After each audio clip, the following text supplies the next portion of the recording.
কেমন আছেন বলুন সবাই? বিজনেস প্ল্যান কেমন লেগেছে? এরকম ভিউজ থাকলে হবে বলুন। ভিতর থেকে শুনছিলাম রিদ্ধি স্যার প্রোগ্রাম করাচ্ছে, তো প্রথম থেকে লাস্ট পর্যন্ত যেটা বললো ফিডব্যাক দিতে, সেই ফিডব্যাকটাই পাচ্ছিলাম না। ফিডব্যাক যদি না পাই প্রোগ্রাম করাতে ভালো লাগবে কারণ বলুন? বিষয়টা এরকম হয়ে যাচ্ছে না একতরফা, মানে এখানে এসে কেউ বলেই যাচ্ছে, ওদিক থেকে কোনো রকম কোনো রেসপন্স আসছে না। রেসপন্স করতে হবে। দেখুন, মেন সিস্টেম তো আপনারা সবাই শুনেছেন। এখানে সিস্টেমে আপনাদের কোথাও কোনো অসুবিধা নেই তো, কিংবা কোথাও কিছু জানার নেই তো? তো আজকের ট্রেনিং আরো অনেক আছে, স্যারা করাবেন।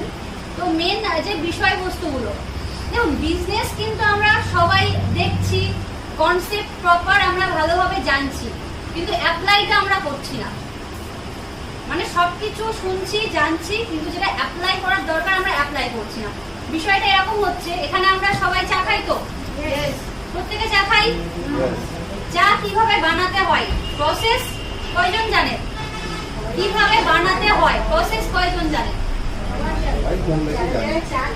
আচ্ছা, প্রসেসও কম বেশি সবাই জানে, কিন্তু যেরকম হয় না টেস্টি চা, একদম যেরকম রেস্টুরেন্টের মতন টেস্টি চা, এরকম এই চাটা বানাতে কয়জন জানে? মানে টেস্টি যে চাটা হয় সেই চাটা বানাতে কয়জন জানে?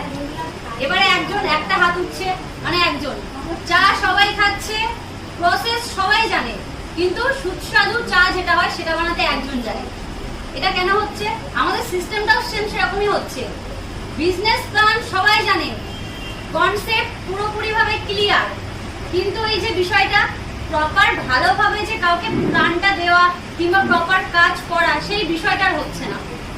তার জন্যই আমাদের কাজ কিন্তু একদম কমে যাচ্ছে। তো ওটা করলে হবে না।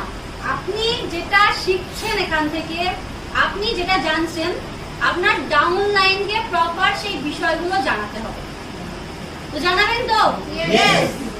নিজের সঙ্গে সঙ্গে দেখুন, আমাদের এই যে বিজনেসটা আছে টোটালি কি কপি পেস্ট বিজনেস। মানে আপনি নিজে যেটা শিখছেন আপনার ডাউন লাইনকেও সেম একই শেখাতে হবে। আমরা কি সেটা শেখাচ্ছি? শুধুমাত্র কি করছি, বিজনেস প্ল্যান দিচ্ছি, সে আমার সঙ্গে আসছে সেই পর্যন্ত, তারপর আমরা তাকে ছেড়ে দিচ্ছি। দিলে কি কাজ হবে? আমরা যেটা জানি, যেটা শিখেছি, প্রপার আমার ডাউন লাইনকেও কিন্তু সেগুলো শেখাতে হবে, তারপর কিন্তু আমার কাজটা হবে, আগাবে। এখানে আমরা যারা উপস্থিত আছি, কয়জন এখানে এমন আছে যে আমরা ইএলএসটাকে ভালোবেসে কাজ করি? দেখুন, সবাই কাজটা যদি ভালোবেসে করে তাহলে কিন্তু সাকসেসফুল হবে।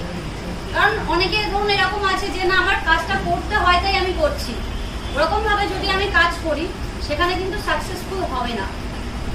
কারণ দেখা যাচ্ছে আপনি ধরুন ইএলএসে এমন একটা মোটিভ নিয়ে কাজ করছেন যে না, আমাকে টাকা ইনকাম করতে হবে, আপনি ধরুন টাকার পিছনে দৌড়াচ্ছেন, সেখানে কিন্তু সাকসেস হবে না।